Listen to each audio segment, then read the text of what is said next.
जय जगन्नाथ नमस्कार आपण मानक फूडी एसके शिवना चैनल को स्वागत जनाउछि।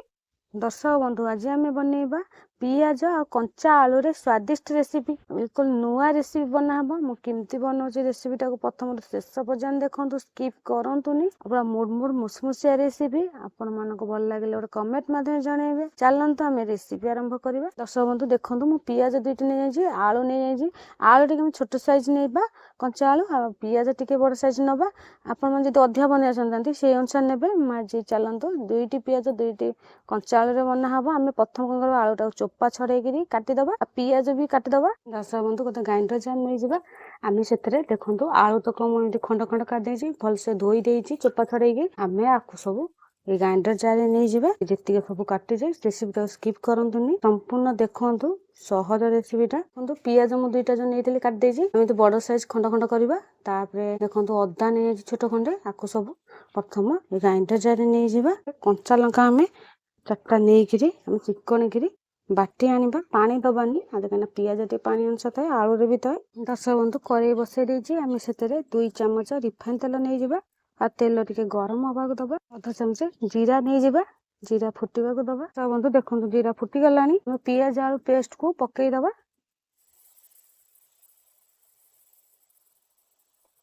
पकेई गिरी आमे 2-3 मिनिट पर्यंत एति भाजीबा। आ जदि कंचा गैस जीवा पर्यंत एमती आमे भाजीबा।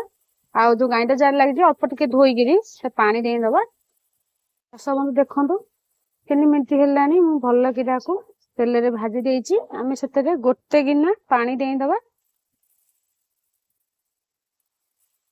पानी देइगिरी 2-3 मिनिट पर्यंत सिझे दबा। आ जो मुंडा अंश ना एमती आको भांगी दबा।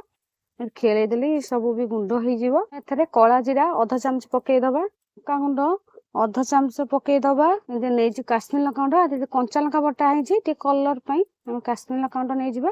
तापर हम एमती गोली दबा। तापर हम एथरे स्वाद नै लूण नै जिबा। म आधा चमच लूण नै जाइछि, नेगिरी हम पकेई गिरी गोटे मिनिट पर्यंत प्रथम मिसई दबा। बसंतु देखंतु सब तक जेतु मिसा हे गला, आदि भी टिके भी नाही खंड।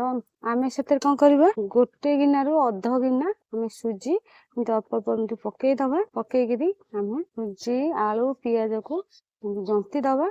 जाल टे कम दबा। आपण मन सुजी नेबे से सरू दाना वाला सुजी नै दबा।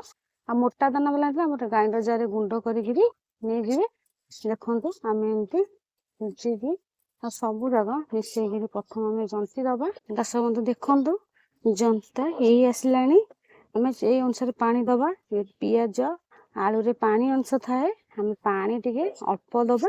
तापर हम सुजी पकई जंतीबा। मु गोटे गिना पानी देइथिली। देखंतु पानी देई से फुटला पर पानी टिके सुखी गला पर हम तापर सुजी पकई देले। बहलिया हला पर जंती हेई गलानी। करे रे देखंतु टिके भी लागिनी, छाड़ीबा आरंभ कलानी। हम कोन करा गोटे पात्र को बाहर कर दबा, जे ठंडा हवा को दबा। दर्शक बंधु देखंतु ठंडा हेई गलानी, आमे भल से चक्कर दबा प्रथम आग। दर्शक बंधु देखंतु चकड़ा हे गला। आमे कोन करा बॉल टाइप रो गोल कर दबा। आपण माने बड़ साइज हो कि छोट साइज हो जेमति चाहिबे सेमता गोल कर परिबे। जो साइज चाहिबे आमे सब जगह प्रथम गोल कर दबा। हाथटा प्रथम धोई गिरी आते तेल हाथ होई गिरी गोल करबा। नले आपण माने पानी हाथ रे भी लगे गिरी गोल करि परंती, पूरा साइज गोल हबो। दर्शक बंधु देखंतु सब तक गोल बना हे गला। आपण माने जो साइज चाहिबे से साइज गोल कर परंती। चलंतु हमें प्रथम आक रखी दबा। सबंधु देखंतु जो गिना रे हमें अध गिना सुजी नेथिले से गिना रे अध गिना हमें अटा नै जिबा। गहम अटा पर हमें सेथिरे हल्दी गुंड नै जिबा अध चमच, लंका गुंड नै जिबा अध चमच, घरोई लंका गुंड। तापर हमें लूण नै जिबा अध चमच। तापर हमें सेथिरे नै जिबा धळा राशि गोटे चमच। हमें कोन करबा प्रथम आक गोली दबा। आमे एथरे अल्प अल्प पानी देंगिरी आमे जो गोलीबा ना ते बहलिया कर गोलीबा, ते पतला करबानी। एमते आमे प्रथम आग गोली दबा। देखंतु एमती आमे बहलिया बहलिया कर गोली दबा। आ गोला हेई गला, आमे चलंतु बनेइबा। सबंधु देखंतु कड़ाई बसे की तेल पकेई देंजी। आ तेल टाको टिके आमे गरम हबा को दबा। देखंतु आमे जे अटा रे गोल आको जो आण बनेइथिले अटा रे आमे सेतरे एमती गोटे गोल पकेई दबा। पकेई गिरी आपण चामच किबा हाथ रे जो थर भी पकई पारे। हमें एमती बुड़े देगिरी एमती चारि कर जगह परसट एमती लगे दबा। आम एमती चामच रे एमती नेगिरी आमे तेल रे पकई दबा। देखंतु तेल गरम हे गलानी, आमे तेल रे कोन करबा दे दबा।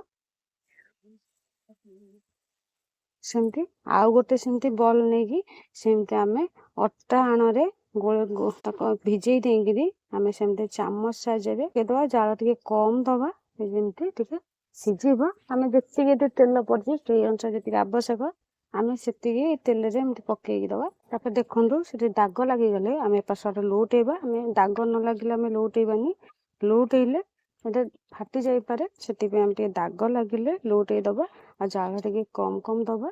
ଦର୍ଶକ ବନ୍ଧୁ ଦେଖନ୍ତୁ ଏପଟ ସେପଟ ଦାଗ ଲାଗିଲାଣି, ଆମେ ଗୋଟେ ଗୋଟେ ଏମିତି ଲଉଟେଇ ଦବା।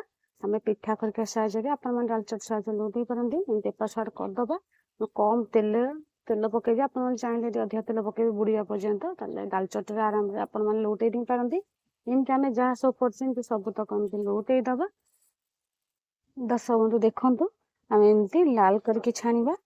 ଏବେ ହେଇଗଲାଣି, ଆମେ କଣ କରିବା ଏମିତି ଆମେ ଆକୁ ତ ସବୁତକ ଛାଣିଦବା।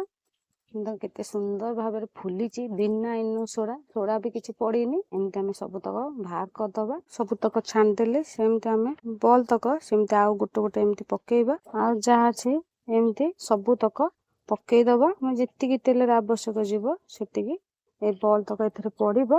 ଯେତିକି ଆମ ଆବଶ୍ୟକ ସେତିକି ପକେଇ ଦିଆଗଲା। ତାପରେ ଟିକେ ଦାଗ ଲାଗିଲେ ଆମେ କଣ କରିବା, ଲଉଟେଇ ଦବା। ଦର୍ଶକ ବନ୍ଧୁ ଦେଖନ୍ତୁ ଦାଗ ଲାଗିଗଲାଣି, ଆମେ ଏପଟ ସେପଟ ଏମିତି ଲଉଟେଇ ଦବା। ଆଉ ଯେ ଲାଗି ଯାଇନି ତାକୁ ଏମିତି ଆମେ ଛଡେଇ ଦବା। ଛାଡେଇ ଦେଲେ ସେ ସବୁତକ ଛାଡିଯିବ। ଦର୍ଶକ ବନ୍ଧୁ କେତେ ସହଜ ରେସିପି, ଆଳୁ ପିଆଜରେ ଏତେ ସ୍ଵାଦିଷ୍ଟ ରେସିପି, ଫୁଲକା ଫୁଲକା ମୋଡ ମୋଡ ମୁସମୁସିଆ ରେସିପି। ଆପଣ ମାନେ ସମସ୍ତେ ଘରେ ବନାନ୍ତୁ। ଆପଣ ମାନଙ୍କୁ କେମିତି ଲାଗିଲା ଗୋଟେ କମେଣ୍ଟ ମାଧ୍ୟମରେ ଜଣେଇବେ। ଆଉ ଯୋଉମାନେ ନୂଆ ଅଛନ୍ତି ଏପର୍ଯ୍ୟନ୍ତ ସବସ୍କ୍ରାଇବ କରିନାହାନ୍ତି, ଯେତେ ଜଲ୍ଦି ଗୋଟେ ସବସ୍କ୍ରାଇବ କରିଦିଅନ୍ତୁ। ଏମିତି ଆପଣ ସବସ୍କ୍ରାଇବ, ଯୋଉମାନେ ନୂଆ ଦେଖୁଛନ୍ତି ଏପର୍ଯ୍ୟନ୍ତ ସବସ୍କ୍ରାଇବ କରିନାହାନ୍ତି, ଯେତେ ଜଲ୍ଦି ଗୋଟେ ସବସ୍କ୍ରାଇବ କରିଦିଅନ୍ତୁ, ଅଲ୍ ବଟନ ମାରି ଦିଅନ୍ତୁ।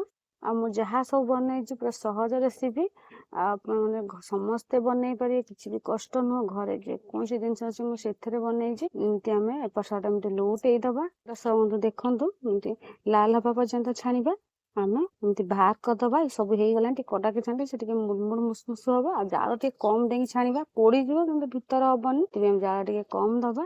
ଆମେ ଏମିତି ତକ ଛାଣିଦବା, ଯେତେ ସବୁ ପକେଇଛି ଏମିତି ଆଉ ଯାହା ଅଛି ସବୁ ତକ ଏମିତି ଛାଣିଦବା। ଦର୍ଶକ ବନ୍ଧୁ ଆପଣ ମାନଙ୍କ ପାଇଁ ରେଡି ହେଇଗଲା ପିଆଜ ଆଳୁରେ ସ୍ଵାଦିଷ୍ଟ ରେସିପି। ଏତେ ମୁଡ ମୁଡ ମୁସମୁସ ହେଇଛି, ଆଉ ତା ଭିତରଟା କେତେ ନରମ ହେଇଛି। ଆପଣ ମାନେ ଏମିତି ଗରମ ଗରମ ଛାଣନ୍ତୁ ଆଉ ଖାଆନ୍ତୁ, କେତେ ସ୍ଵାଦିଷ୍ଟ ଲାଗୁଛି। ଗୋଟେ କମେଣ୍ଟ ମାଧ୍ୟମରେ ଜଣେଇବେ ଆଉ ସେୟାର ବି କରନ୍ତୁ।